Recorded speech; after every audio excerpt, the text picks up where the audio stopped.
上淘宝闪购，搜夏日拼团，外卖低至5折起。本节目由点外卖更优惠的淘宝闪购独家冠名播出。成长没什么不可以。本节目由3重真萃3地域户的皇家美素佳儿特约赞助播出。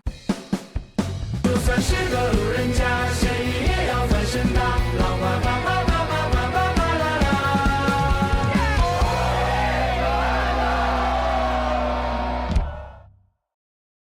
上淘宝闪购，搜夏日拼团，外卖低至5折起。本节目由点外卖更优惠的淘宝闪购独家冠名播出。成长没什么不可以。本节目由3重真萃3地域户的皇家美素佳儿特约赞助播出。听个段子电充好，感谢5分钟充好9分钟充饱，零下30度只多3分钟的比亚迪汽车赞助播出。轻松爆梗随口来，一口维他爽开怀。感谢真茶真柠真爽的维他柠檬茶赞助播出。土地有温度，美食有态度。感谢爆笑零食好 homie 10个晴天美食小铺赞助播出。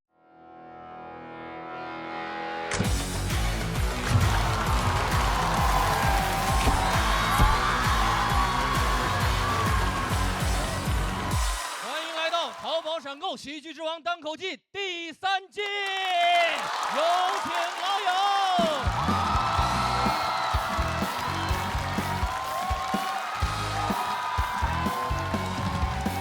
就算是个路人甲，谁也要翻身的。啦啦啦啦啦啦啦啦啦。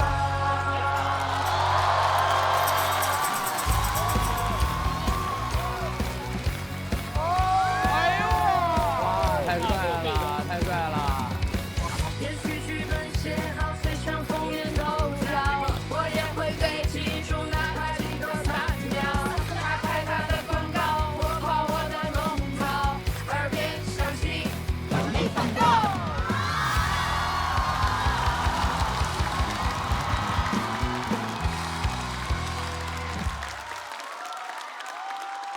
朋友们，这是脱口秀的夏天，不是别的夏天。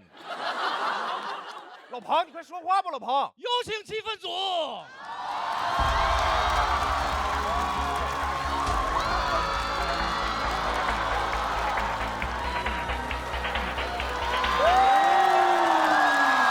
我们最好的舞台，大门拉开，欢迎你到来。人山人海，一起喝彩，感受我的爱。我们最好的舞台就是现在，跟上这节拍，全场尽情的摇摆，欢呼到未来，跳起来！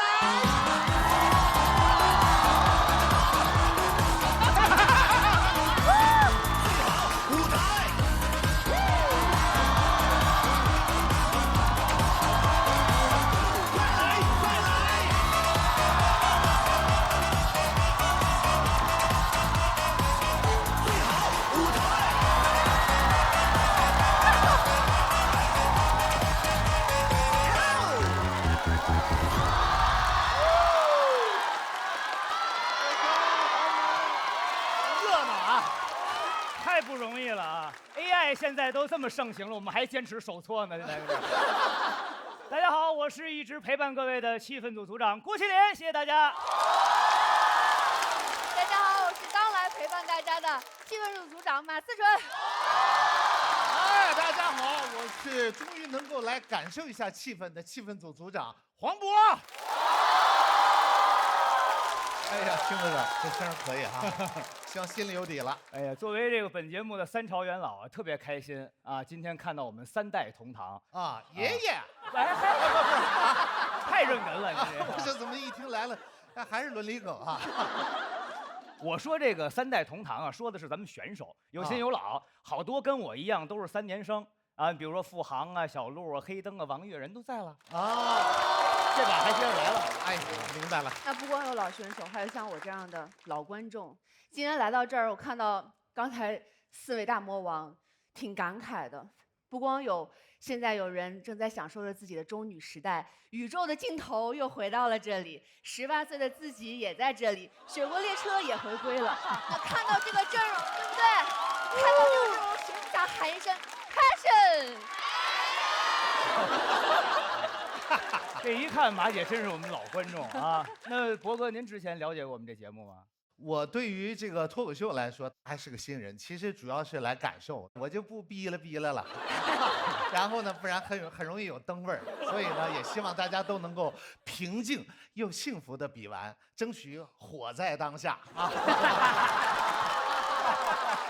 这么一听，您也没少看，全是金句啊。作为老气氛组呢，我得给您二位啊，不敢说传授经验，一点小建议啊，教给您这节目怎么录。一般来说呢，就是比如说我们选手要是讲的特别好呢，您二位就听着我夸他们2句，他们要讲的不好呢，您二位就多批评。哎，你挺贼啊，你不批评？对，要不然能留到第3季吗？哎呀，但是咱们今年这个节目新人啊比例特别高，所以我们有点新要求。我也希望就是要求一下各位选手一定要放平心态，我觉得这个是最重要的。只要你有好段子，即使你拿不到冠军，其实还是大家会记得你和爱你的，对吧？小鹿，建国，这都是没拿到冠军的，这都是啊。所以啊，我们目的啊，不要说为了拿票你硬上价值，强行煽情，咱们是为了让观众哭乐，他不是让观众哭，是吧？而且最重要的是选手他不能哭啊，尤其像大老王啊、陈数啊什么的。还有啊，不许在表演过程当中啊找观众要票啊，更不能不让观众投票。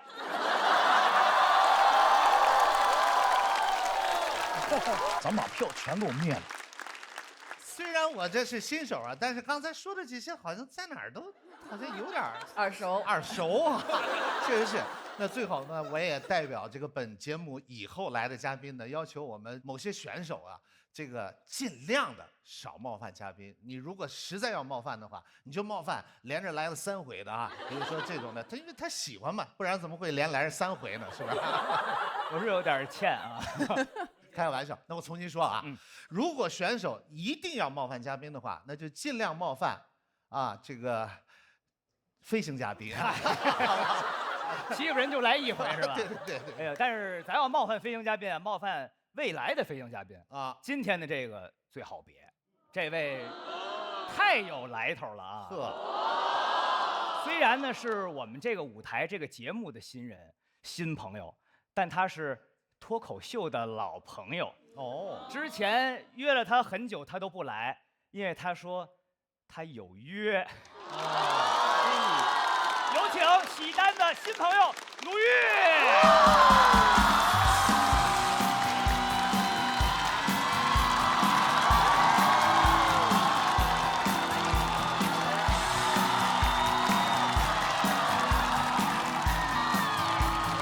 大家好，我是鲁豫。喜单有约，我就来了。我知道你们心里的疑问，对，我姓陈，你们放心，我真的没有走错地方，因为我叫鲁豫，它是山东、河南2个省的简称，所以双方节目认为我是最适合作为2个节目的和平使者。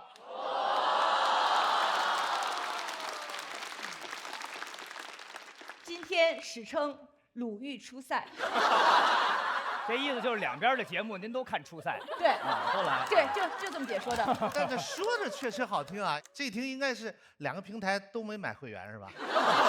也可以这么解读。那行了，那在这儿咱们也应该给这个所有的选手一点祝福了。我祝各位选手比马思纯演的还好。那我就祝大家比郭麒麟更能说会道。那我就祝大家比黄渤更好笑。哎呀，吓我一跳！我以为说比我长得还好看呢。行，那么咱来了就是为了笑的，是不是？希望大家都好好的表现。那多接商务都是赔付的啊。那我们宣布，喜单第3季正式开始。谢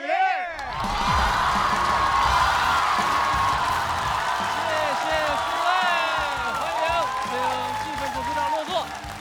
那在这个精彩的开场表演之后，再次正式欢迎大家来到《喜剧之王单口季》第3季，欢迎大家。我们有60组的演员，这应该是参赛人数最多的一个赛季了。节目组呢为了凑齐这些优秀的选手，完全没有时间找新的主持人，所以还是我也申请到了一个独立办公的区域，非常开心，我也非常荣幸陪大家继续度过这个脱口秀的夏天。马上就要开始这个激烈的比赛了，我先问问大林吧，第3年感受有什么变化吗？是这个之前录了2季，都和很多老朋友们一直相伴。走到了第3个年头，然后这一季一开始，其实心里也有点打鼓，因为上一季结尾的时候，这个大宅那几句话其实挺让我醍醐灌顶的啊，就感觉来了之后不能老说漂亮话啊，好像得说点掏心窝子的是吧？不能总是高情商发言。后来跟我说第1赛段有黄渤老师还有鲁豫老师，我觉得那就不用我负责高情商发言了啊。那你为什么不提我呀？我情商低是吗？大伙儿都明白了吧？哎，你真有意思。没有，我就这回放松心态啊，就是真正作为一个观众啊，跟马姐我们好好看看，然后跟前辈们好好学学怎么说话的艺术。好像已经开始高情商了，是不是？真的，你一开场2个人的人物性格全出来了。这个今年看脱口秀最多的应该就是鲁豫老师了。全世界没有人像您一样两个月看100多段脱口秀。我今年脱口秀 KPI 绝对超额完成。虽然我不是业内人，但是这种情感连接特别深，我就觉得这个行业所有的冷暖疼痛就荣辱与共的感觉，所以我特别希望大家都好，手心手背都是肉。哦，那谁是手心，谁是手背？高情商发言这块啊。所以我就希望每一个演员都能够在台上心无旁骛地表达自己，做我们的嘴替，我们负责能够拥抱你们，接住你们，所以享受这个舞台，祝大家好运。那除了4位，大家也看到我们还有4位在高高的山端，脱口秀演员地位最高的一天啊！当然还有新朋友的加入，上淘宝闪购搜夏日拼团。点外卖拼团更优惠。本节目由淘宝闪购独家冠名播出，感谢。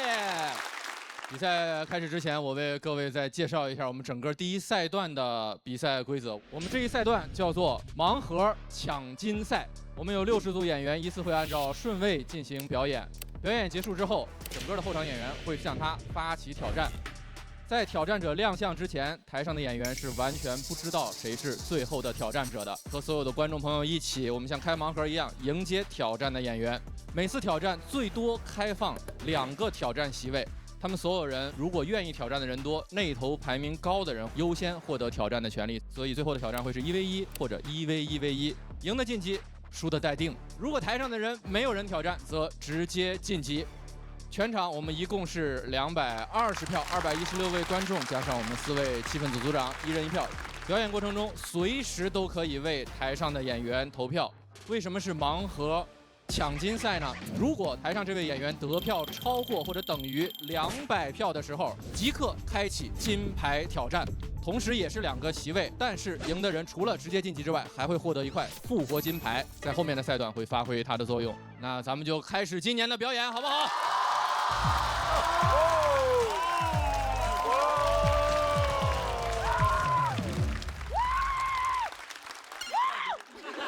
这句话说了快10年了，开场演员不容易，所以愿意选择承担开场的，我们多给他鼓励，好不好？他是谁呢？他是去年的冠军，我们欢迎翟佳宁。人生中第一次来到这么大舞台，老翟家祖坟冒青烟了，真的。真想一直比下去，比到集体猝死啊！2025喜剧之王年度总冠军。大家好，我是脱口秀演员翟佳宁，非常开心来到《喜剧之王单口季》第3季，挺难得的。这从节目诞生开始我就在嘛，还是有点成就感的。翟佳宁今年能回归来比赛，他已经不再需要通过比赛的名次来证明自己，因为我名次不可能有原来好了。哦，他是来比赛的，是吧？我以为他是来开场的，我就觉得他真是真爱创作呀，没尽兴。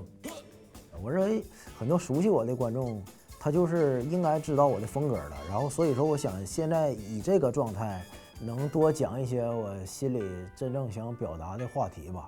大翟，我更希望他能够100%的释放自己。在今年喜诞3这么多的选手里面，愿意去主动为所有的演员开一个好的场，真的非常有担当。就是我觉得他属于舞台，我感觉他有一种那种战士的感觉，特别特别的酷。开场确实原来有压力，但总得有个开场啊，开呗，无所谓啊。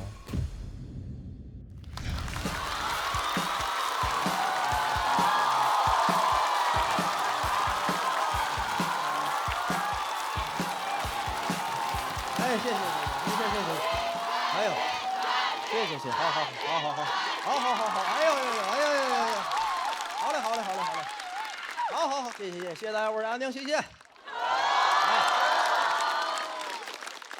特别开心啊，又回到咱们这个熟悉的舞台了，真的，本来以为能当魔王呢，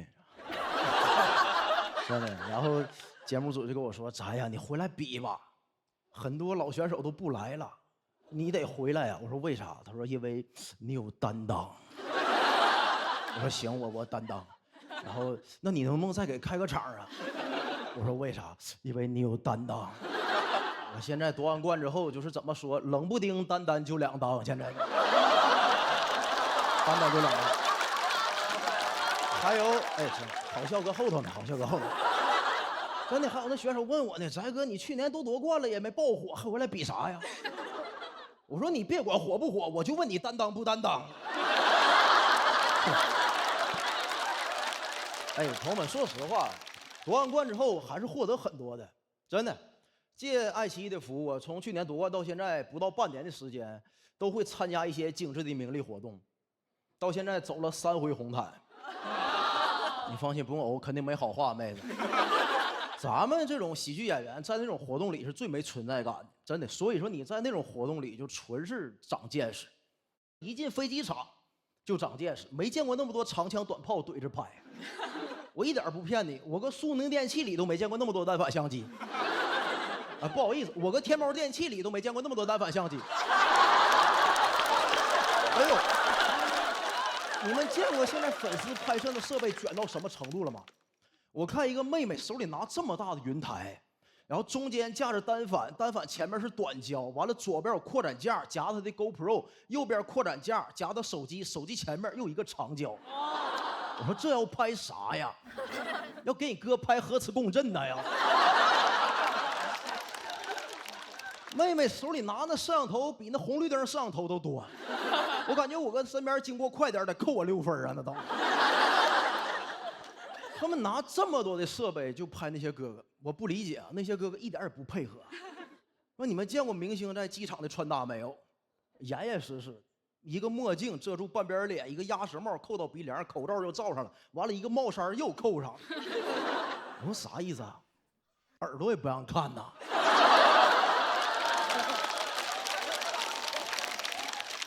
朋友们，抢银行还得露俩眼睛呢。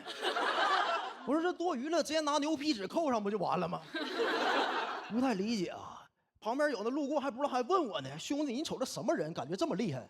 我说不知道啊，瞅穿搭像阿拉伯人呢，瞅着像。长见识，而且你会被明星分配到同一个就是商务舱头等舱里。哎，朋友们，说实话，我喜欢商务舱。但不太喜欢跟明星一起坐商务舱，为什么？因为一眼就能看出来你是那人群里最喜欢商务舱的人。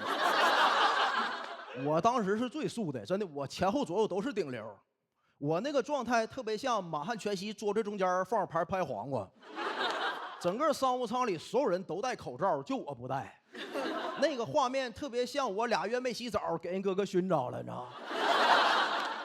而且很多这些明星有狂热的粉丝跟他这趟飞机，我当时坐过道，很多粉丝都不认识我，但每一个从我身边经过的粉丝，没有一个感觉我德不配位能坐在那儿，每一个路过我的人都给我肯定的眼神。这保镖请到位了，这。我说是，我有担当，我有担当。那最倒霉就有那么兴崩2个认识你的，跟前面的人说，哎，这不是保镖，这我搁线下活动见过，这叫翟佳宁。那人就回他啊，翟佳宁是哪个站姐啊？我怎么没见过呢？他怎么买这么好的票呢？哎，朋友们，说实话，我调侃了人粉丝老师是吧？但我说实话，我当时参加完这3个活动，对粉丝就是羡慕。现场有追星的朋友吗？有。这些哈。说实话，朋友们，剩下不追星的我都可怜你们。咱们这种不追星的，跟那些追星的朋友不一样，他们获得的快乐应该是咱们的10000倍。真的，我反思了一下，咱们作为脱口秀演员，就生产快乐能力这件事上，跟真正的顶流明星比，我就是废物。我想让大家快乐，写段子得什么找主题、找共鸣、写段子、写梗、翻3番。我看现场哥哥就提了一下裤子。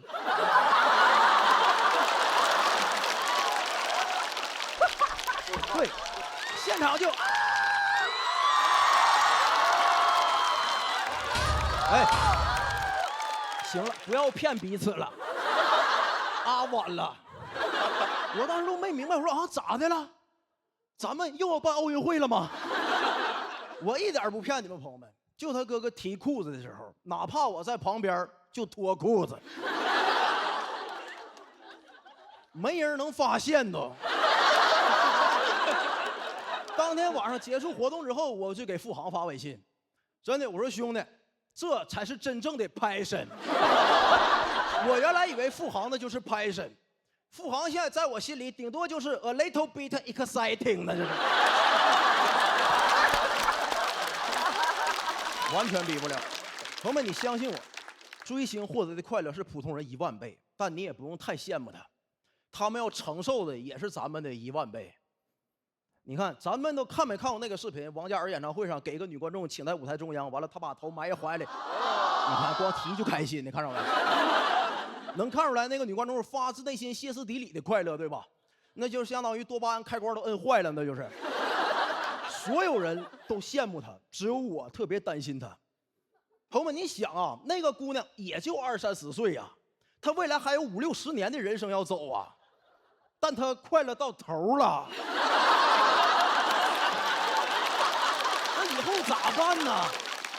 再快乐的事儿也刺激不了他了。你想以后他中了1000万，孩子考上清华北大也得拍大腿，还是那天更带劲儿。你想想，人生4大喜事：久旱逢甘霖、他乡遇故知、东方花烛夜、金榜题名时，哪个能比得上怀抱王嘉尔啊？所以朋友们，最后我真感觉咱脱口秀演员跟人明星干的事儿都不太一样。所以有些配套的待遇，咱没有必要也配套。我当时很震惊，不明白那个经纪公司还给我请了个摄影师，拍了我1晚上。结束之后，我就找一摄影老师说：“老师，你把那个文件发给我呗，我那个想写段子找点素材。”给我发过来，那文件35个 G， 网盘不开会员得下1个月，下1个月。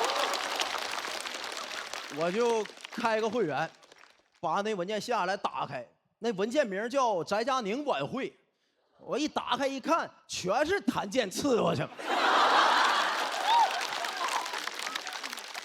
我就在上千张个谭健次里找翟佳宁，一找就能找着，人家看着就是烦，我就给翟佳宁全删了。35个 G 给我全删了，那文件还剩35个 G 呀。祝各位生活愉快，谢谢大家，谢谢。谢谢翟佳宁，喜欢他今天表演的朋友一定记得为他投票。谢谢。3、2、1，投票。大家也回头看，你触发了我们今天第1个金牌挑战。谢谢大家，谢谢。超200票了，好像是200票一票。哎呀，开场如何感受？挺开心的，说实话，还回到这个舞台嘛，继续竞技嘛，体验这种就是刺激嘛，是吧？真的，希望大家后边更开心一点，给后备选手更多鼓励啊！谢谢。好，谢谢。太有担当了哈，应该的啊。大林这时隔1年又看到大翟，确实啊，这个我其实特别好奇啊，这大翟你去年名次已经很好了哈，是觉得还有什么在突破的空间吗？就今年再回来是不满意？没，成绩上肯定不可能比去年更好了嘛。是吧？是吧？哎，但我说句真心话啊，就是朋友们，你看去年我虽然吐槽了很多那个节目组是吧，但其实那些真都是玩笑。虽然我对那个节目组很多环节确实有点意见是吧，但是我拍良心讲，我认为《喜剧之王单口记》这个节目，还有哪怕是对面那个脱口秀节目，还有那个 Sketch 节目，是我认为中国最好的综艺节目。它应该是为数不多3个综艺节目能真给就是普通人机会，完了完成自己喜剧梦想的节目。我发自内心感谢所有能让普通人参加的那个线上综艺，真的，真的。我第一次参加节目是2年前，然后纯素人，然后到现在的话能被很多人认识，就是因为西单。我想了一下，我还有没有能力能在这个舞台上逗笑大家，然后有更多的突破。我想了一下，如果再拼一把，应该还可以，然后我就回来了，就这么简单啊。单刀。那你今年打算卫冕吗？没，完全没有这种想法。你活得太累了，这样。咱就是展示，哪有高低呀、这玩意儿是吧？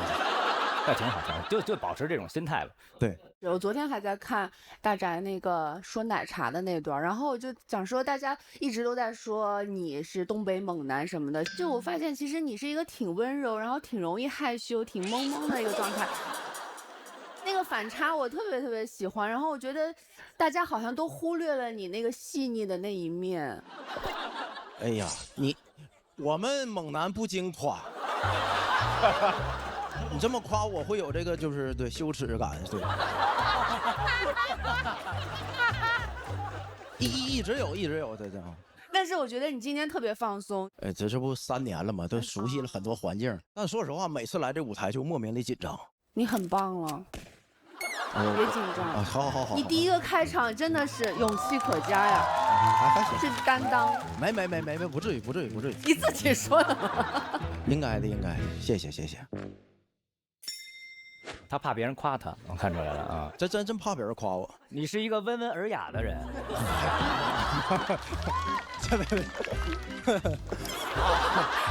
有一种残忍的快感哈。太残忍了，我想听鲁豫姐说2句公平公正的话。大宅，因为我听你所有3火关于脱口秀演员的最近的采访 ，OG 系列，然后所有演员的系列，我受益良多。哎呦，谢谢。我其实特别期待大宅这一季的第1次的出场，因为特别重要，就是我想看到你的创作能力能不能接得住你生活有改变以后新的创作视角。刚才我是最后一个拍灯的，就我想全部的注意力在这儿。我觉得你特别完美丝滑，举重若轻的完成了这个成为大王之后我生活必然有的转变带来的视角的转变，所以我觉得非常棒。哎呦，谢谢老师，没想到你听那个系列，说实话播放量不咋地。谢谢，这垂直脱口秀观众真的，我太谢谢老师了，真的，我认证，鲁豫老师是中国最欣赏脱口秀的女主持人啊。再细点呢。大宅，我看过他上一季的那个，就感觉以前去东北的时候老能碰到这样的哥们儿，就是也没啥话，但挺有意思的。咋说呢？这酒我就先干了呗，咔就下去，还是那种的哈。那我说想问，你就去参加这些盛典活动什么东西的？那主持人没说。大宅，现场这气氛哪一次你给搞起来的？哪次气氛是你们带起来的？啊，那是靠那个不那种活动里，咱们就不负责这工作了。特别好，谢谢波哥，谢谢4位。那大宅这个开场开得这么猛，同时也带来了金牌额外的奖励，会不会有演员选择挑战翟佳宁呢？会有谁呢？请看大屏幕。上九溪，房主任。哎，房主任厉害了！因为我毕竟是去年的老人，不管是从观众的认知度上，还是从观众对我的熟悉度上，都要比新人是有基础的。你要选就选一个强的嘛。因为近期一直跑开放麦，然后一直能撞见大宅，我其实觉得使无锡的人会给我一种安全感。上房揭瓦组合，哎，这好，上房揭瓦组合。我们的规则，如果有2个人挑战的话，会按照那头排名从低到高上场。我们先上场的这一位，其实是西单的老朋友，去年没来，也是今年德云社的独苗房主任，对，房主任，对，在剧场里边修炼了1年，他其实已经是一个挺稳定的单口喜剧演员了。掌声送给勇敢的上9期。这个节目特别的好，好在哪里？你们发现了吗？每年都往里边塞几个说相声的。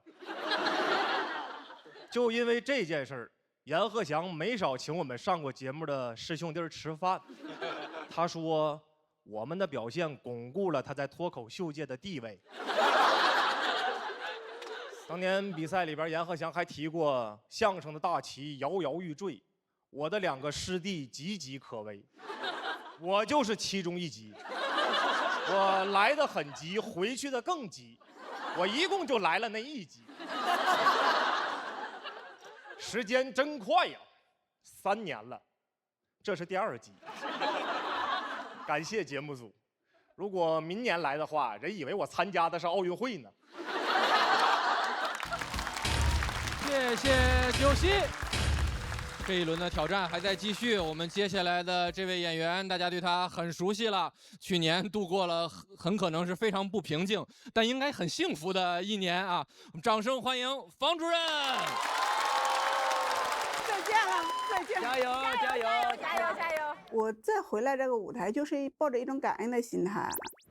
我感谢我遇见的所有人，就是一个一个的你们的善意，让我觉得我配，我真的配。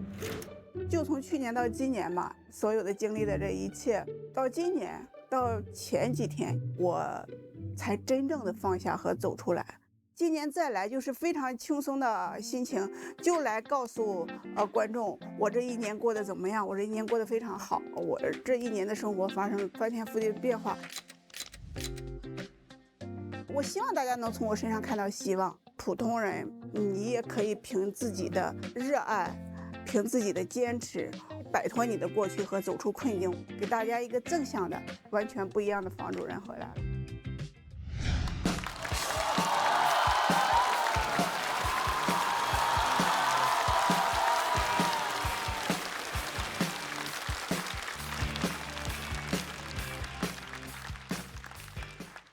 大家好，我是房主任。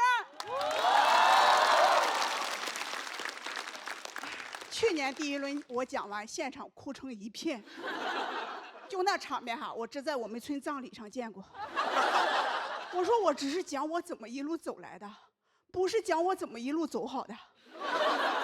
观众边哭边说：“没想到你以前过得那么不好。”后来我就只讲我走红毯、拍杂志，现场哭的声更大了。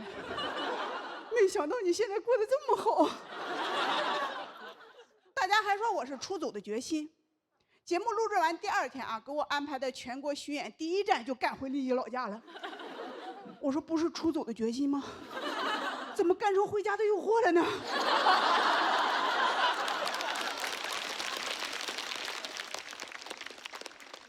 我回去后哈，大家都说房主任去上海骂街挣了1个亿。整得我自己都信了，现在村里等着我回去给他们修高铁呢。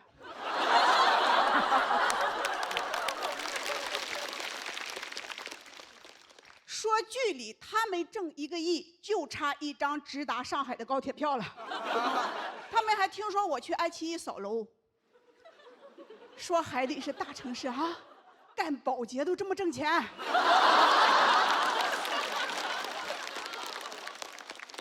我也是火了以后才知道，我们家原来还有那么多亲戚呢。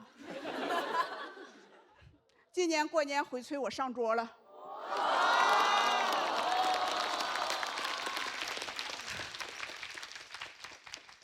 主位。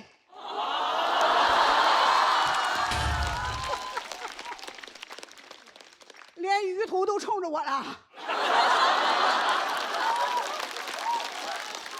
大家都热情的过来跟我唠嗑，侄子要结婚，表叔家要盖猪圈，我跟他们唠了半天嗑，我现在倒欠他们100多万了。我也不知道我能火呀，我也是回村之后我才知道，我现在是我们村里的顶流，房家村杨幂。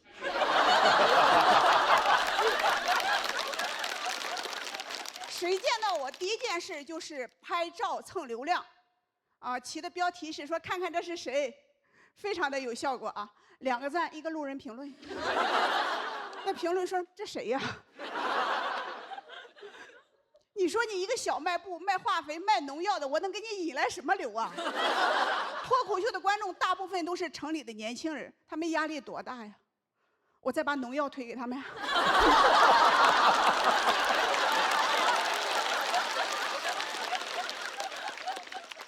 帮他们彻底躺平。只有我发小不蹭我流量，只找我办事儿。我有个发小被村霸又漏洞合同骗了，欠了一屁股债来找我，说我看到你给黄晓明拍视频了，你能让黄晓明帮我打官司把钱要回来吗？我说黄晓明他只是演过律师，打什么官司呀？他还演过大汉天子呢，直接灭他9族。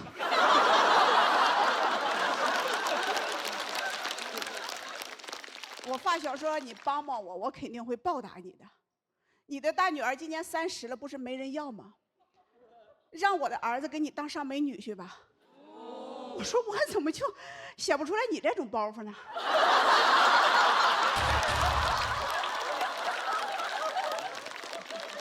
不是比我搞笑哈。我有个闺蜜，现在她无家可归。咱不是有句老话吗？老够死，害怕老够死。我说我帮你租个房子过渡一下吧，我就给她找了个租金6000的房子，年租啊。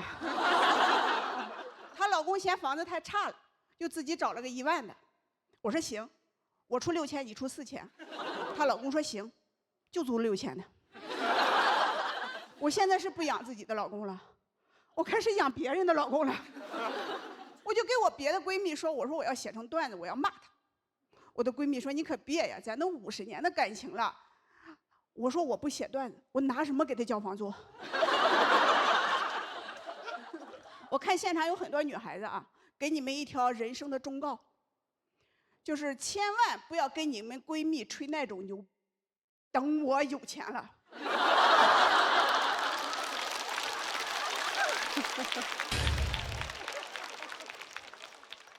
我闺蜜等着了。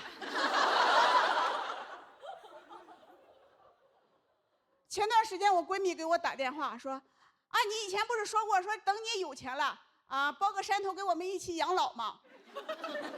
山头帮你联系好了，对方是你的熟人。我过去一看，确实是我的熟人，上学时候的暗恋对象。别熬了，他都50了。刚开始聊的还挺开心的，就是聊着聊着哈，他对我越贴越近，还要动手。我说你等等啊，我只是想包山，我不包别的啊。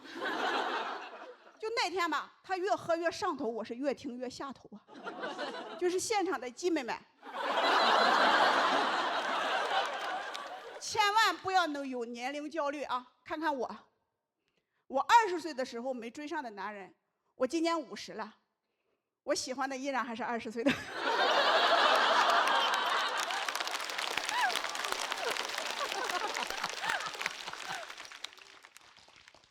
那天分开以后啊，他回去以后还不断的给我发信息，一边问我你还包不包山了，一边问我借钱。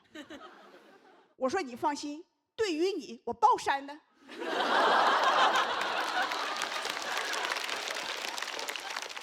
去年我火了以后，我以为会给我的过去彻底翻篇了，没想到是我的过去它翻番了。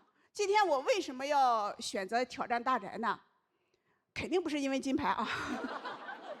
是因为我的身体和我们这个行业一样，我不确定我还能不能挺到下一个夏天啊。其实我现在我只能自己给自己说，我说房少丽，你往前走，别回头，只要你坐上高铁，你老家的老铁们他们就追不上你。喜欢房主任今天表演的观众朋友，千万不要忘记为他投票。3、2、1，请锁票。谢谢房主任。1年不见，姐，为什么挑战大宅？这个原因听着有点吓人呐。因为我体力也不足以支撑我讲完了，然后我现在还排了好几个手术在等着我。最严重的是我的膝关节置换，因为我没法现在站在台上演很长时间了。也没有那么严重啊，膝盖离心脏很远的。确实，我看刚刚过程中，博哥是第一个拍的啊，而且拍在那个鱼头冲着他那个点儿上，是咱们山东人对这个礼仪特别的，就是。我拍到那个坐主座，跟对鱼头冲着他，因为外地人可能不知道，在山东这意味着什么。我前面看你演出了，你在我心中就是一个偶像，你知道吗？没有，你也是我偶像，互为偶像。呵，说明咱俩审美都不错。我觉得像房主任这么勇敢，通过自己的努力，真的就证实了，就有点像电影里边励志电影一样。而且我刚才听到有了成绩，有了一定效果以后，就马上一些其他的事儿蜂拥而至。我也想起来，我记得我刚开始出来没多少年，也是身边朋友就过来找我，也是一样。所以说你刚才说那个东西，我特别理解，也特别好。我另外有一个请求，然后里院喜剧节，我觉得太需要您了，到时候来玩玩好不好？好，谢谢。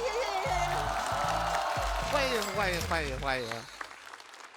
鲁豫姐是从去年节目上就一直在关注，是不是？非常关注，所以刚才我就是很开心、很激动。虽然你刚刚讲的是你拿到好成绩以后回到家里面各种各样，其实是生活中很烦的事儿，但你知道我还是为你高兴，因为刚刚你讲的所有的烦的事儿，在我看来是我们获得对生活的有了主动权、有了选择权以后带来的。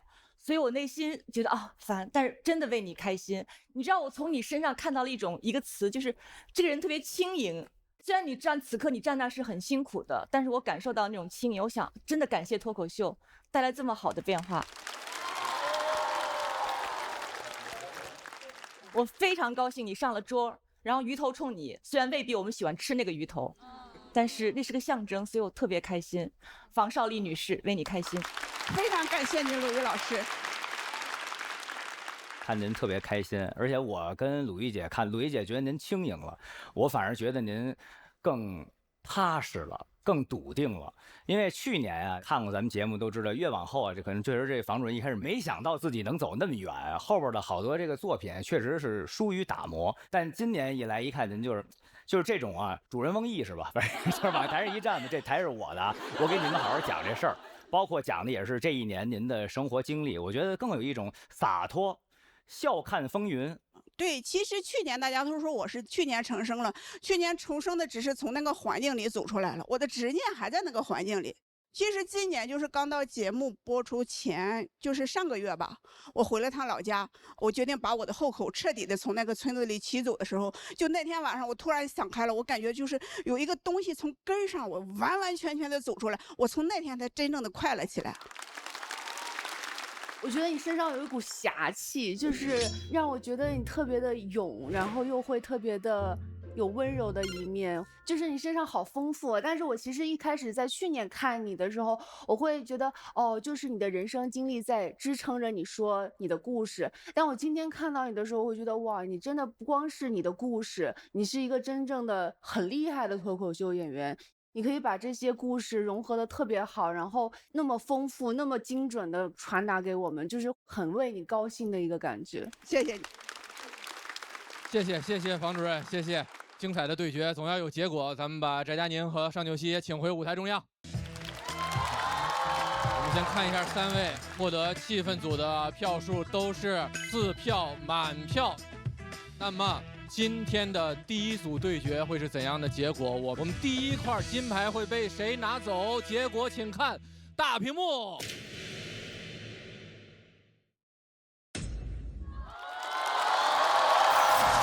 恭喜翟佳宁207票。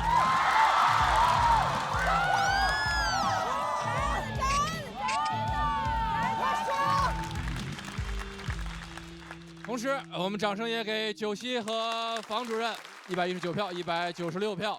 按照规则，2位要暂时前往待定区。走。走这边。很感谢这个行业，我也希望这个行业能够越来越好。我也希望大家都会相聚在喜剧的夏天里。房主任，房少里，别回头，房主任，别回头，往前走，只要跑得快。房主任，真的别再追我了。那你的外卖我给你放在这儿。外卖？是我这不顺道帮你拿的嘛，而且我也点过这家，以前没这么便宜啊。以前是以前，淘宝闪购现在天天有优惠，一样的东西花钱更少，优惠爆表，省到就是赚到，学会了吗？哎呀，你也太会省了，以后我也要学着用这个优惠。不省能行吗？我到青村里100多万呢。我们也再次恭喜大宅207票，成功拿到我们第1块金牌，请领取你的金牌，并且前往晋级区入座。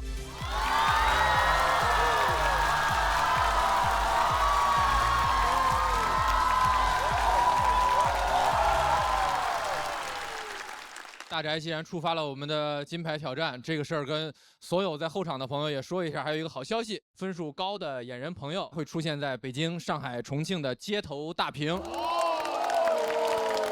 大家可以去感受一下，也可以去跟自己合个影。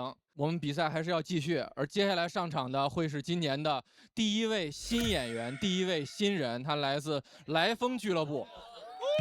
好，加好，加好，加好，加好，加好，加好，赢！我们掌声有请浩。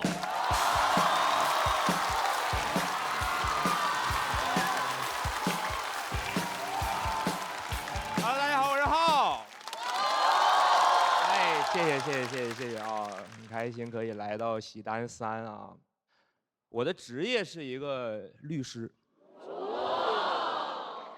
气质上不太像学法的，像是犯法的，但是真的非常喜欢法律。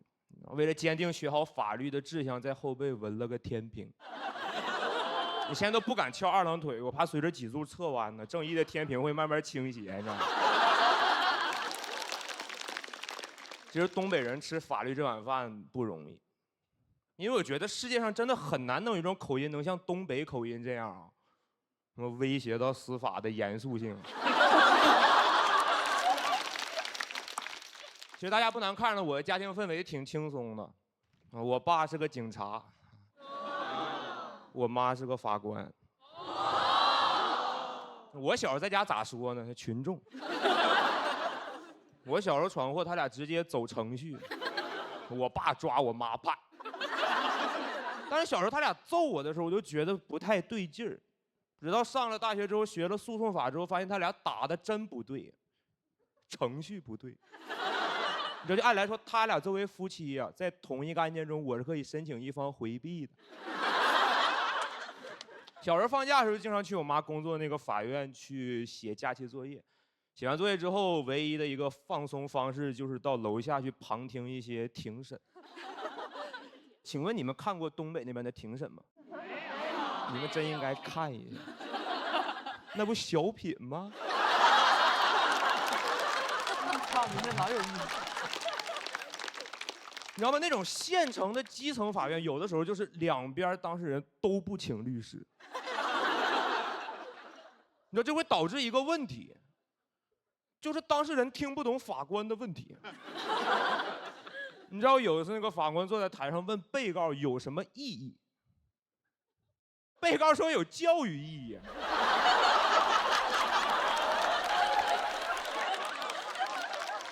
那法官都懵了，法官说啥玩意儿教育意义？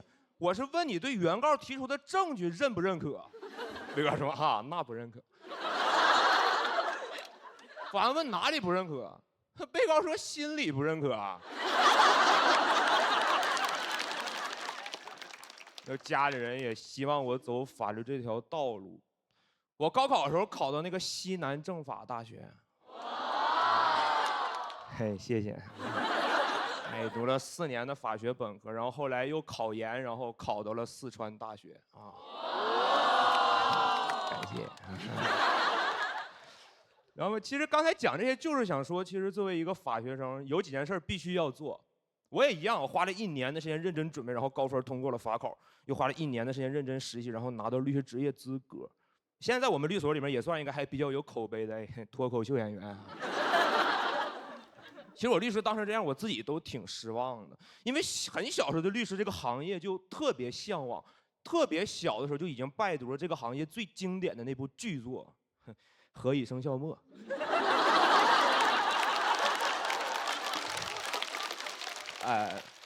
我解释一下，是那个钟汉良版本的黄晓明那个。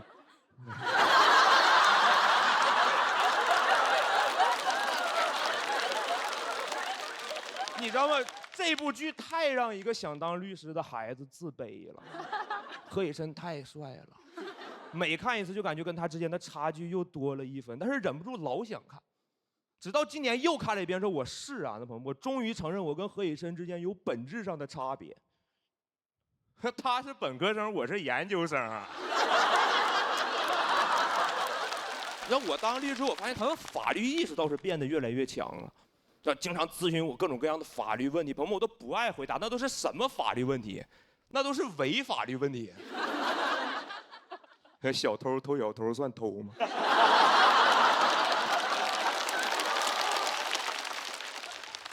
绑匪绑绑匪算绑吗？我有时候感觉他问了一副对联出来啊。但是我对我这帮兄弟们的感情太复杂了。虽然他们没有对我提供实质性的帮助，但是我觉得天底下可能只有我这帮兄弟真拿我这个律师当回事儿，特别以我为荣。逮谁是我兄弟是个律师，有兄弟是个律师。但是有时候他们太拿我当回事儿，因为律师他就是了解法律、使用法律。但是在我兄弟眼里，我就是法律。你知道我刚拿证那天，我最好的兄弟说去唱歌庆祝一下，我们都到 KTV 门口了，然后他说我去买点酒。他刚走出来一步，然后突然回头说：“哎，律师啊，我问你个事儿啊，就是从法律角度上来讲，咱去 KTV 能不能自带酒水？”我们他问我这个问题的时候，我很震惊，他都自带好几年了。我说从法律角度来说可以带，毕竟消费者有选择商品和服务的自由。我觉得我回答的老帅了，结果我兄弟听完说：“这可是你说的啊。”过了一会儿之后，我兄弟非常坦荡地搬了1箱酒走进了那个 KTV。KTV 领班也懵了，还以为我兄弟是来送货的。所以那个领班问得很谨慎，他说：“哥，这里面是酒吗？”我兄弟也没想到自己会被问，他就看向我。他看我的时候，我就一直在那摇头，意思是你别看我。结果我兄弟看完之后，回头就跟那领班说：“哈，这里面不是酒。”哎呦我那么大4个字，勇闯天涯。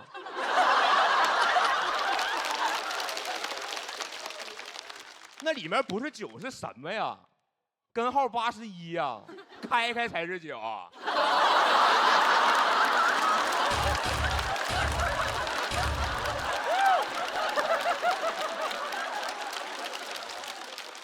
领班说：“对不起，那个咱这儿不可以自带酒水。”我兄弟看着我，他说可以。他是个律师。怎么？他说完这句话之后，我就从那个领班的眼神里读出了跟我心中一模一样的那个疑问，就是他是个律师，跟自带酒水有啥关系？我应该用啥关联词呢？哈，因为我是个律师，所以我自带酒水。嘿，虽然我是个律师，但是我自带酒水。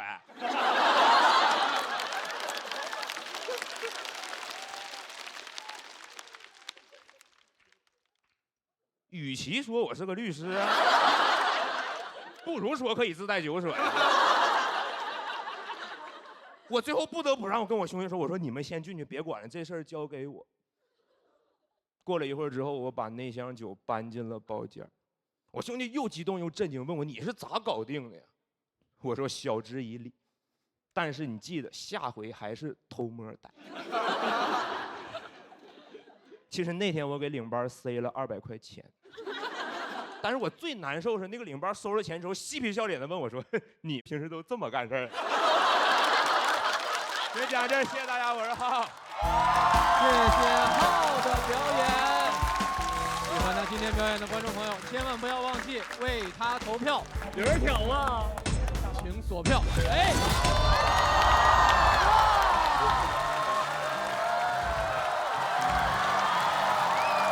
又是一场金牌战。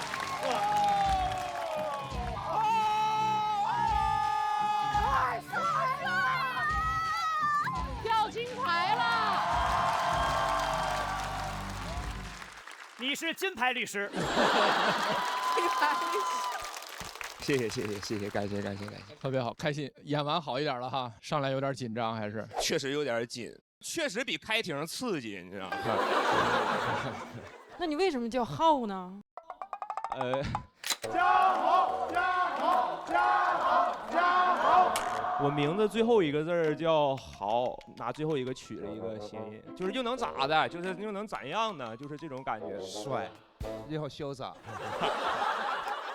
小鹿的这直系学弟啊，对我也是西南政法毕业的。哎，师姐好，师姐。对，所以我们确实都是很有先见哈，在这个法律行业被 AI 替代之前，迅速的开辟了新的赛道，恭喜你，特别好。谢谢，很开心能在这个地方跟师姐相认，真的很激动。你就是有学历的林简七。我觉得特别好的一个点在于什么？就您的这个身份和您的这个产地，因为本身东北人就特别有意思，就东北人干啥都有意思啊，就特别的会开玩笑，然后再加上您这职业可能会有一些严肃的属性，哎，所以您一提这个，然后这反差自然而然就做出来了，就特别好，就是特别引人入胜。哎呀，谢谢，真的特别好，特别好。哎，我怎么觉得他像，就是他方式更像于博呀？哎。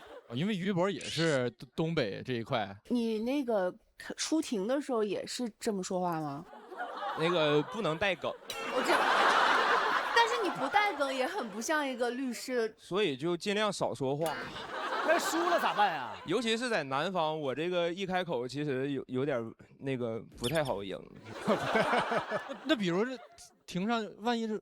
那个我反对那种是吗？我不知道有没有这环节。开庭的时候有那种开庭东北口音，演出的时候有单口东北口音。你不要试图跟一个律师讨论物品所有权的问题。大家在哇什么？这不就是普通话吗？这不是？这样更帅了。是。你真的很自信，就是你说话那个抻的节奏，你会抻很长，你也不怕。可以抻吗？很感谢今天的观众，他们愿意让我去抻，然后他们给了我信心，我可以等。我觉得今天节奏等是 OK 的。还是你心里也有底气了？这是不是也是有的时候就像做律师，然后辩护的时候想不起词儿来了，抻一下，然后再想想后边的词儿。辩护的时候是有稿子的，你可以照词儿说。但你今天说那个语境，你说在东北打官司，大家在这儿说东北话什么的，我一下想起来了，确实有同感。山东的时候，然后参加朋友的这个婚礼啊什么的，十分庄重的事儿，然后还证婚什么的，你敢保证以后你会一直关心他、爱护他，无论是生病的时候还是，就突然。这是什么认真的事儿吗？阴阳怪气的。对。我觉得他的写作能力太强了，因为在我看来，全篇就讲一件事儿，围绕他讲是非常难的。你从头至尾就讲一件事儿，就是法律律师带给我们的打引号的刻板印象和东北这个地域色彩带给我们印象中间的反差。所有的喜剧围绕他这一件事儿来，而且你是有人物有场景，是跨越了20多年的。如果按照你这个文本去拍一部剧的话，拍电影的话，它这画面是有的，而且你带给我们的笑料，有一些笑点是我们等你出梗以后我们笑，还有至少3、4个是我们你说了以后那梗没出呢我们就已经笑了，因为你给我们营造了画面。关于法律的，关于法庭的，关于东北话的，很多的是我们自己脑补的，这个是很高级的笑点。我觉得你的喜剧审美非常好。哎，谢谢老师，谢谢老师。刚才那个根号那个，我确实是他们拍了以后我才拍的，因为我算的比较慢。还是您严谨，怕他算错啊？我以为您想的是根号81可能是正负9呢，所以这个没听懂。高情商会传染。但是很精彩，而且新朋友上来就开启了金牌挑战，说明至少有200位朋友为他投票。那我们也要看一下后面在备战的朋友有没有人会向浩发起挑战。抢金牌，抢金牌啊！快点！请看大屏幕。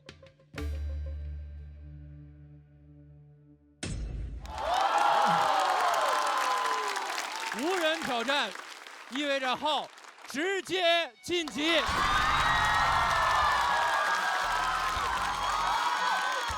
我们看一下他的最终票数，211票，恭喜！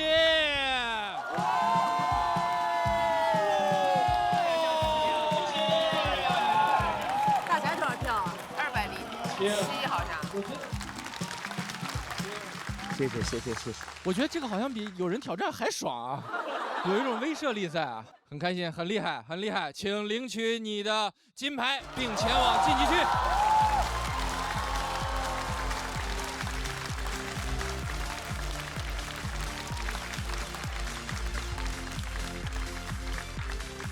太棒了！我觉得浩拿到这个211真的很棒，因为我们西南政法不是211。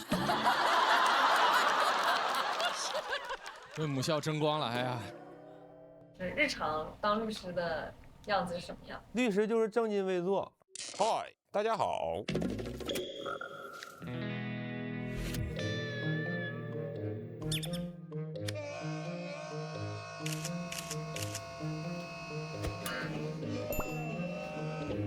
今天早上9点左右的时候，然后因为9点上班，然后9点就得去那个屋给我们老大请安，就是介绍一下，这屋就是我们老大的办公室，能看着很豪华，然后这个沙发就是经常睡觉的地方。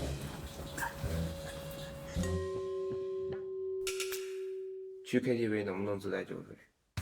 消费者权益保护法第23条，消费者有选择商品和服务的自由，商家也有自己的自由，就不跟你成立这个合同。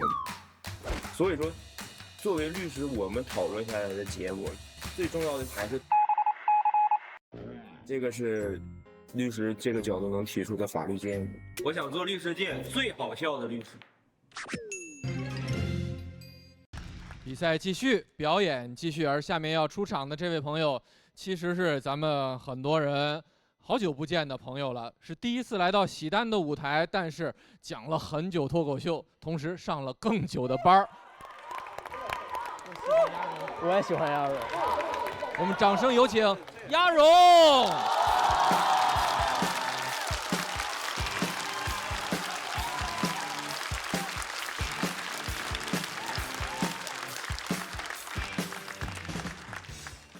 大家好，我是鸭蓉。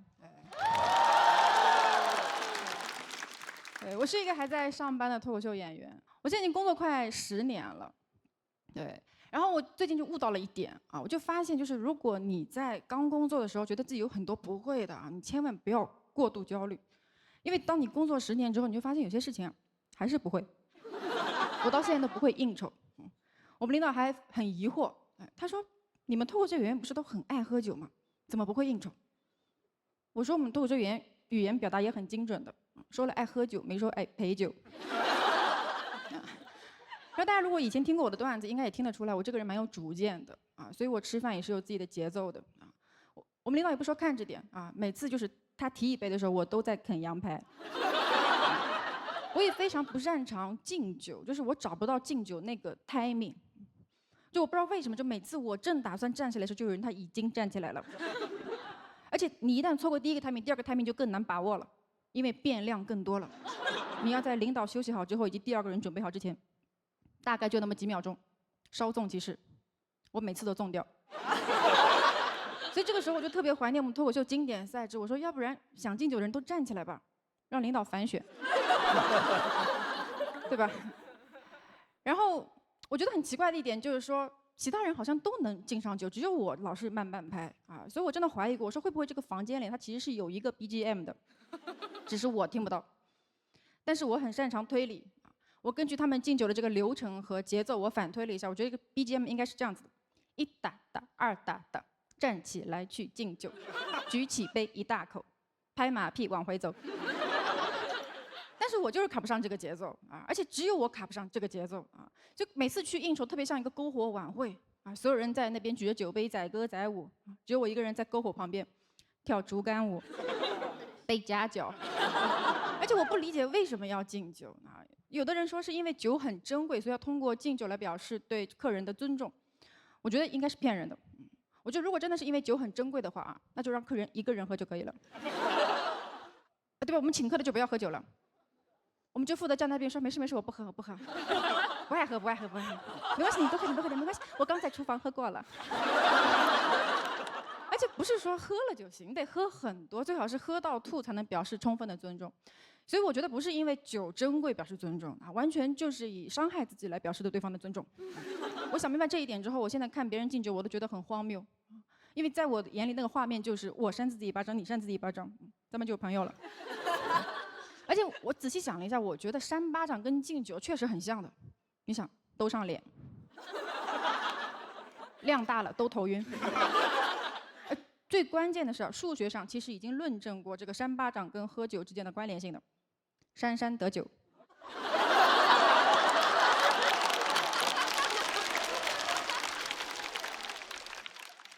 不过我虽然不是很会应酬，但是其实我也没有出过什么大问题。只有一次非常尴尬，就去吃饭，那家店的服务员不知道是出于刻板印象还是保护女性之类的，他就问我说：“女士，请问你喝红的吗？”我说：“我不喝。”我的意思是我不爱喝红酒，干脆喝白的。他就以为我不喝酒，直接给我上了一杯西瓜汁。我当时都懵了，我说：“这不是也是红的吗？”但这个时候你不能再要酒了，这个时候要酒显得你这个人太爱喝酒了啊。所以我只能硬着头皮在这个酒桌上开始喝西瓜汁。然后那天不知道为什么特别寸，敬上酒了。我怀疑其他人在搞我。然后我就去拿西瓜汁敬领导，领导人还蛮好的，把酒喝了啊。我开始喝西瓜汁。你们能想象那个画面有多尴尬吗？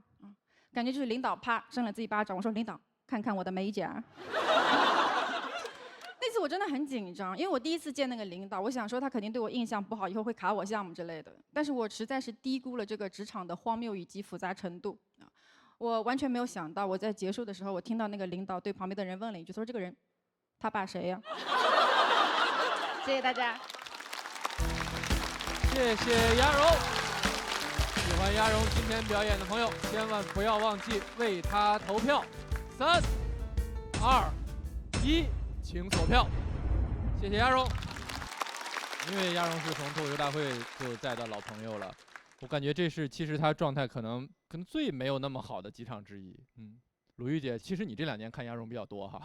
对，很高兴又见到你，鸭蓉。Hello， 吕老师。我想先跳出今天的演出，说一些我的感受。就是鸭蓉是一个特别美好的女孩，就是你要知道。很多脱口秀女孩提到鸭蓉会说：“哦，她是我们心目当中女孩的样子。”然后她在很多女孩当中负责那个照顾情绪、整合意见、把那个落单的人再提起来的那个人。而且她的角度其实非常的独特，她的特点永远都是举重若轻。而且你要知道，文本型的选手，其实在有些时候在比赛场合是会有一些吃亏的。但是你要知道，这个比赛是一层的传播，等到她上线之后又是一层传播，所以。鸭蓉，你还是要相信你自己的状态。我挺相信我的段子的，因为真的确很少有脱口秀演员还在要朝九晚5的工作，然后从一个工作者的角度去观察生活，从生活一个很小的切入点就是敬酒。我就讲这件事儿，我觉得这永远是你的角度，它很独特，所以你很珍贵，鸭蓉。谢谢吕老师。对，因为一说到酒场文化，因为我比较熟悉，所以提的那个期待度比较高，确实是有很多地方是有同感，因为尤其在山东一个酒文化盛行的这么一个地方啊，谁坐哪儿，主陪副陪，主宾副陪，我的天哪，那没有个15分钟都坐不下，确实是有。那真的有的时候敬酒的时候，他把词儿说完了以后，你觉得你不喝你就不是人，你知道吗？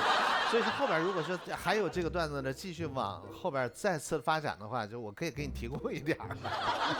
我觉得这个其实酒桌文化这件事情好像已经被提到过很多次了。然后你还能找到一个自己的那个，就很小的一个切入点，然后让很多女孩有同感。反正我是跟你一样的，我也是就觉得我拒绝我和我不喜欢这件事情。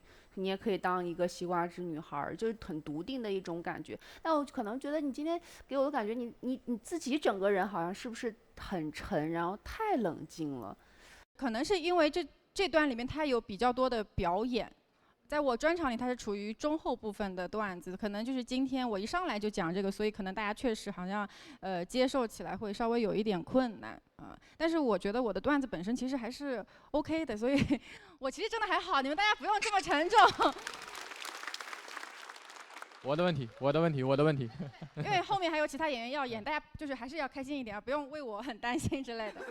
专场还在演吗？不演了。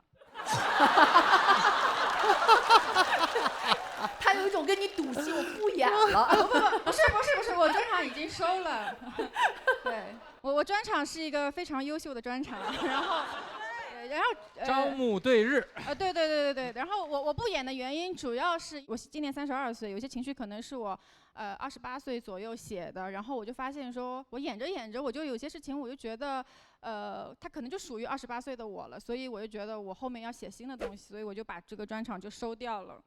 一般来说呀，能选这种话题的呀，就是所有观众，就我们坐底下一听，哦，他要讽刺酒桌，他肯定是中间要反抗，然后他怎么着，最后给领导一大嘴巴收尾，就是会有这样期待，类似啊，不是说您啊，然后结果呢，您自己提前把这事儿都给我们都圆过去了，都化解了，有点这么一感觉，但是我也不觉得这样不好，因为我觉得。您在这舞台上表现这状态，因为我特喜欢您刚才那句话，就是今年您32岁，您回看28岁时想表达的东西其实不一样了，您就勇于表达，这就当做咱们的一个备忘录，一个日记，就我们翻过来哦，2026年我当时这么看待世界，我觉得这也挺幸福，就是我们在这一年发生的事儿，永远会有人帮我们记着。亚荣真的是一个很优秀的女性创作者，可能她已经有1年2年没有上过舞台，我觉得可能观众、舞台跟亚荣都需要一个重新认识的一个机会。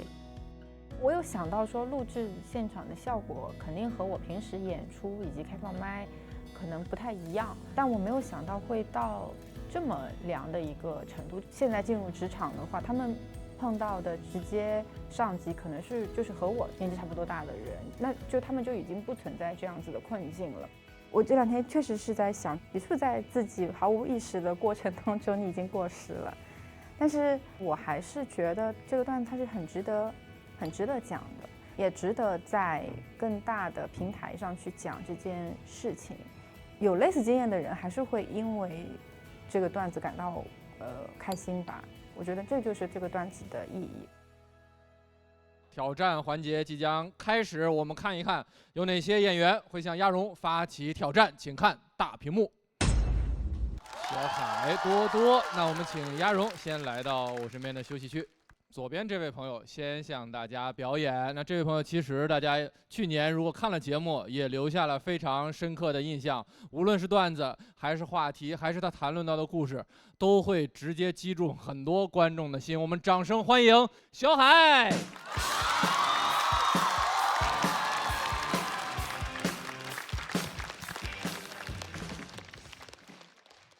大家好，我叫小海。谢谢。去年我是在节目上讲了一个不想穿胸罩的段子。我知道你们可能现在心里都有一个疑问。没穿。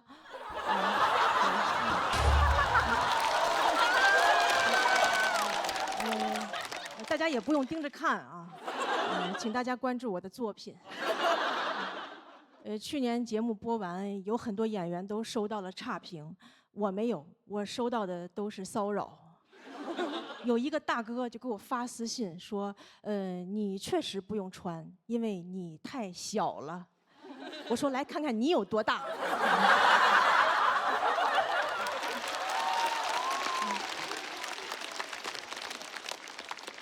我点开他头像一看，他胸比我都大。我觉得他才应该穿胸罩。我觉得那些内衣厂商就应该专门出一些给这种男人穿的胸罩，就叫贝克汉姆的秘密。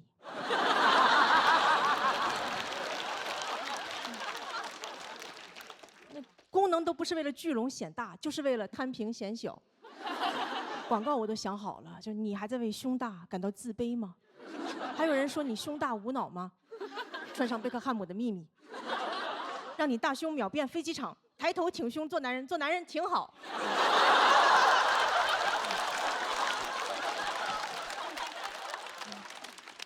今年又来上海录节目了。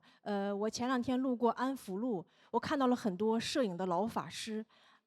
你们知道什么是老法师吗？就老法师就是很多老头儿退休以后，终于找到自己真正的爱好，美女。你感觉这爱好他也不是找到了，他就是坚持住了。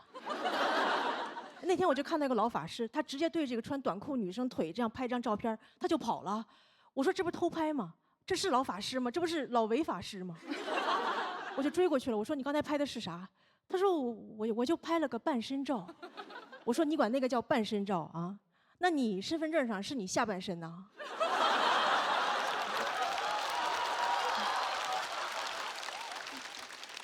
对，来，我看看你的1寸免冠下半身照。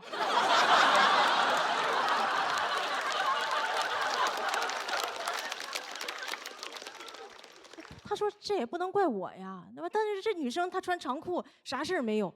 我说怎么偷拍还怪短裤呢？啊，是短裤在偷拍吗？她一个裤衩拍呀。我发现每次有女生被偷拍、被骚扰，总会有人说穿长裤啥事儿没有，怎么有长裤女生就安全了？那这样的话，女生宿舍门口也不需要保安了，你挂条长裤呗。秋天挂秋裤，冬天挂棉裤，健身房挂瑜伽裤，汪峰演唱会就挂皮裤。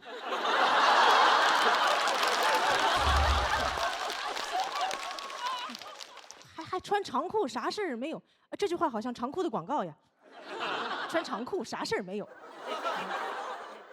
经常右脑就穿6条长裤。穿长裤他好我也好，我是渣渣辉是兄弟就穿1条长裤。当时他还狡辩，他说这真的不能怪我。他说你看穿短裤露出美腿，就是会激起人的欲望吗？你感觉对于这些人来说，你穿的再多都能激起他的欲望，对吧？你穿个瑜伽裤，你的美臀激起了我的欲望；你穿个长袖，你的锁骨激起了我的欲望；就算你穿成个木乃伊，你的神秘激起了我的欲望。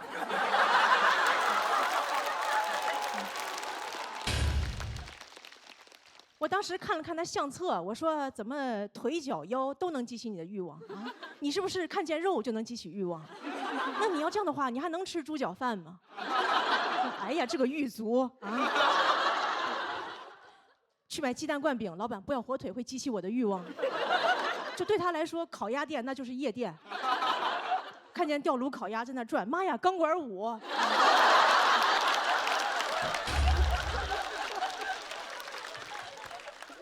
我觉得这些老法师，你们要非要拍的话，可以拍点喜欢偷拍的，对吧？你们可以互相拍，对吧？老韩腿也是腿嘛。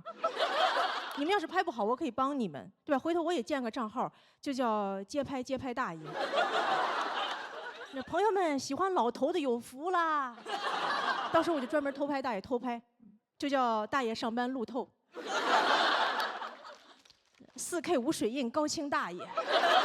回头我再开个摄影展，我还会去现场讲解。我说大家好，我叫小海 ，AKA 安福路站姐。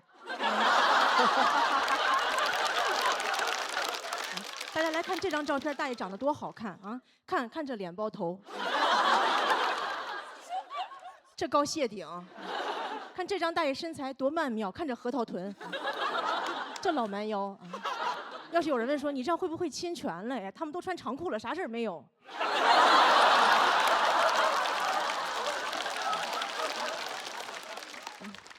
这个摄影展的名字我也想好了，就用我的名字命名，就叫老人与海。谢谢大家，小海。哎，这个挺好啊，他这个也短，节奏也好，好，我觉得特别轻快。请锁票，谢谢小海。谢谢。又在去年的基础上，又翻上去了，又小发雷霆一下。小马老师看的怎么样？我记得之前在下面聊的时候就说，去年小海是留下深刻印象的。对，我就很喜欢，就是小海的感觉是你有点直愣愣的，然后但是你又很平静，但是你又说很狠的话，就是他那个反差感会给我很大的惊喜和就是我会很想听你到底要说什么，因为你的人和你的话题是两个极端吧，偷偷摸摸、骂骂咧咧那种。怂狠的。对，然后刚才直接就拍了你说你没穿，我觉得哦，真来劲。谢谢。是大林，今年又是一个凶狠的题材，怂狠吧，怂狠的题材，那特别好。而且我实话实讲，去年您给我们留下特别深的印象，头一年真的还。我可脑子不太好使，头一年来我没事，我喜欢你说真话。